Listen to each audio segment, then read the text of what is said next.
What's up, everybody? Jersey here from windowcleaner.com and, of course, WCR Nation. And today I actually have a guest. It has been just me a lot lately. So today we're talking to the Minecraft man himself with your 8-bit camera right now, Mr. Austin Grubbs. He makes up for his camera with his amazing mic. So what's up, man? Yeah, let's see if we can get through the interview without anything glitching out. Just sit just like this. Hey, yeah, it's great. Great. How's things, man? Are you doing great? You're in the tie dye already, but yet still sweatshirt. Is it starting to warm up? So it was 63 the other day. I couldn't even stand outside. I mean, I was freezing to death. Yeah. And then I saw T Squeegee out there in the snow. I was like, what's wrong with me? 63 is like really nice weather. Now the wind, it's just wind chill feels like 30. Well, all right, Texas people. By the way, if you're here, tell us what your temperature is, and more importantly, tell me if you're booked and how far out you're booked. That's what I want to know. But speaking of booked, that's what we're talking about today. We're talking about EDDM, and we're talking about door hangers, mailers, all that kind of stuff. And I know that you've worked technically for a couple companies with the other company, yourself, and everything else. What are your thoughts on EDDM? Did you guys do it? Did you find value in it? Tell me about it. Yeah, EDDM wasn't like our main source for advertising. I'm a huge fan of Facebook ads, huge fan of Google ads. We tried to get a bunch of Google reviews to kind of like trick the system. We did a lot of door hangers, not even just 5 rounds. Like if we had a slow day, we'd do a lot of door hangers. I think the ROI is like 1%. It's pretty horrible. You need to pass out like 10,000 of them. Yeah. And then we all did those little postcard, little 4x4, 8x8 or whatever. Those are really nice if you do them right. You have to make it simple. Don't put like 5 million words on there, just like a before and after your services.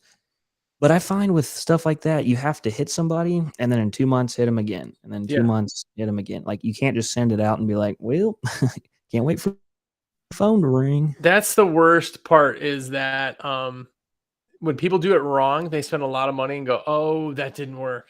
And then they go, no, I don't think I need to send them out weekly. But this is how EDDM works. Literally, if you send out to 1,000 people, you send them one card today. Next week, you send them the exact same card to the exact same people. The week after that, you send the exact same card to the exact same people. You do it 3 times. That's like the best kind of ROI. And I'm telling you, every time it gets better and better and better. People get like that subliminal, like they understand the card and they have seen it before, so it becomes familiar, and people just like that. It's subliminal sales, really. Yeah, David Carroll, I believe, Dope Marketing. Yeah, he does a lot of that stuff. He's pretty knowledgeable on that. Yeah, and there's a way to do it. There's people who, I mean, even Chris did this for a while, but he basically did door hang or EDDM. That's kind of how their business got kind of done in the beginning. So yeah, there's a way to do it, and it really does make a lot of money when you come back. I mean, you're talking about being able to put out 5,000 pieces every single day, where a lot of other stuff, you can't do 5,000 door hangers in one day. That's like a lot of walking around. So EDDM does make sense. I'm a huge not fan of clip flyers. I used to do clip flyers, and we'd get bad review upon bad review, like, hey, you're littering my neighborhood. If you throw a baggie of gravel with a business card on my driveway, I will trash your company as a review, because that's just littering. That's just it's lazy because you can't get out of your car. You're just throwing it out the window. I know what you're doing as much as you know what you're doing, but now I got to go out there and pick the crap up out of my driveway. I'm surely not going to use you. I know people say they work, but I don't know who's picking up garbage in their yard. Like, oh, I think I should call these people. They're so lazy. They probably do a great job. And when it comes to any marketing, like let's say you're doing a Facebook ad, you can't just post something and then boost it and then wait for $5,000. Like it doesn't work like that. Yeah, exactly. And you have to be part of everything too. By the way, what's up to Just Jacob and the Window Guys who's here? But yes, you have to kind of diversify in your ads too, because if it was possible, be everything, right? be in, the phone book and the internet and the magazines and the billboards and the radio, but you're also on AM, and you're also advertising at the senior home and the little league teams. If you could, in theory, do all of it, you'd be able to be in front of everybody. So there's some things where people think, man, I'm really good, man, I'm first page on Google. Not everybody still sees you from Google. That's still the best place to be found, but not everybody's going to see you. So you have to kind of pick and choose what makes sense, but you have to do more than one thing usually. I've always heard the radio ads, they don't work. No.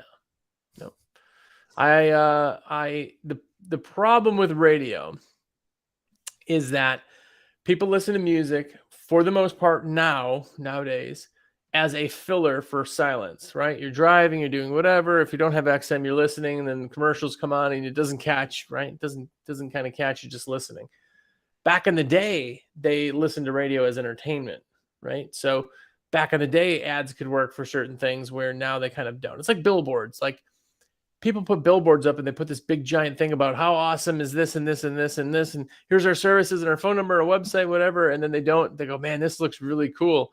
And they don't actually realize, okay, well, why is a billboard a billboard? Like, no one's stopping on this busy road to read all of the stuff and write it down. It just isn't happening, right?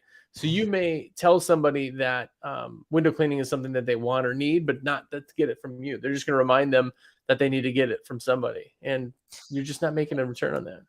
And what are they going to do? Pull out their phone really quick, going 60 miles an hour, write their phone number down? Like, this is not, no. Tell me the last billboard you recognized. I'll tell you the last billboard I recognized. It said, "Does advertising work?" It just did. Yeah, that was the advertising by, I forget the company's name. Anyway, one of the billboard companies. Yeah. But any of the other ones, no. The only time you remember a billboard, anytime you ask that, what was the last billboard you remember? People are usually like, oh, it's this one, and it's like, hell exists and there's fire and demon. Like, they're like super like, whoa. And you go, well, what was it for? And you're like, I don't know. Like, who was the company that did that billboard? No one knows. It's like when they talk about ads in the Super Bowl that they were lost. They focus so hard on making this cool ad, catchy ad, but then people don't actually remember what it was for. And then it defeats the whole purpose. And all you did was have entertainment. If you're entertaining people for the point of entertaining, that's fine. But if you're trying to make money out of it, that's not. Yeah, and if you've ever heard an ad and like really listened to it, they'll say the number 4 times. They're like, just by the way, this is my number. Just let me know. Yeah, or if you ever hear like codes, so they do tracking. So SiriusXM is notorious for this, but a lot of them, if you get ads, they track the ads so that they can go, hey, this works. So they say, do blah blah blah blah blah.com/comedy. It's xyz.com/comedy, and they'll say that 4 times. It's because they really want people to go there, so that, because even if you go to the website, they don't know where you came from. They want to track it. So that's the other thing with tracking numbers. Back in the day with phone books, they'd want you to do tracking phone numbers, but the problem is now somebody saved your number that isn't your number, and as soon as you're not with the phone book, then they lose your number. It's kind of shady. By the way, Window Guy says you have a face for radio, so I do. Very nice, very nice. And Just Jacob said, I had a company contact me about advertising on restaurant menus. Now, with this being said, I have advertised in restaurant menus only because I worked and did a bunch of work for a company who did all my printing. And part of this thing that we did weekly window cleaning there was like, we got our free business cards at the time and notepads. And one of the things was these menus. They needed a slot, so they gave it to me. And I did get one old lady call me one time from this little restaurant. I didn't pay for it, but it was like a $149 job that I did one time ever. So I did get something from it, but yeah, it's like golf carts. You play golf. Have you ever like focused on the stuff in the golf carts? You're focused on your game. And if you're really looking at the scorecard, it's because you're having a bad game and you're not happy anyway. It's just, it is what it is. And a lot of attention to the nature and the just nice, quiet golf course. Not ads. Yeah.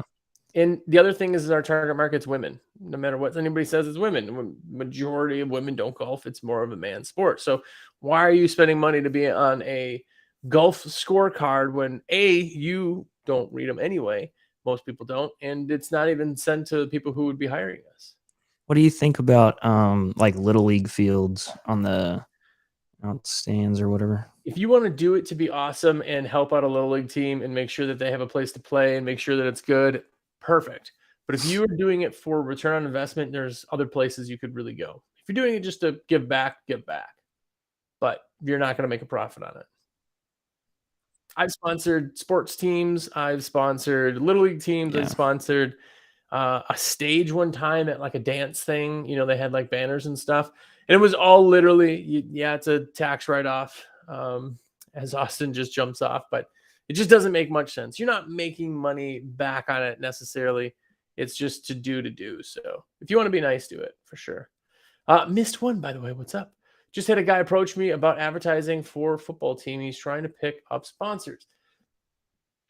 If you want to help the guy out, perfect. Yes, people see it. They do. I mean, you know, it's definitely there. It's usually impulse stuff when sports teams kind of come into play. The impulse stuff is a little bit different because, again, if you have like a bar, would do really, really well because after the game, they're going to go to the bar, right?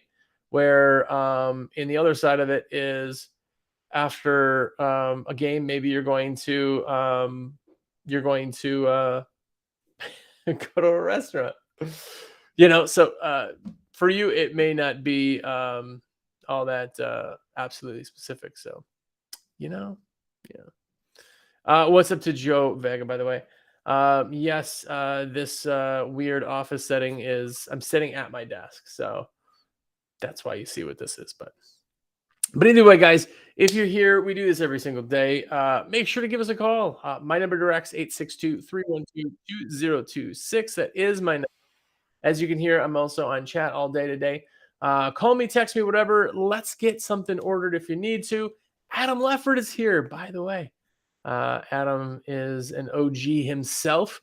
But yeah, either way, we do this every single day. So come back, check us out tomorrow at 2 o'clock. It'll be with Johnny B, and we'll go from there. So thanks very much. We'll talk.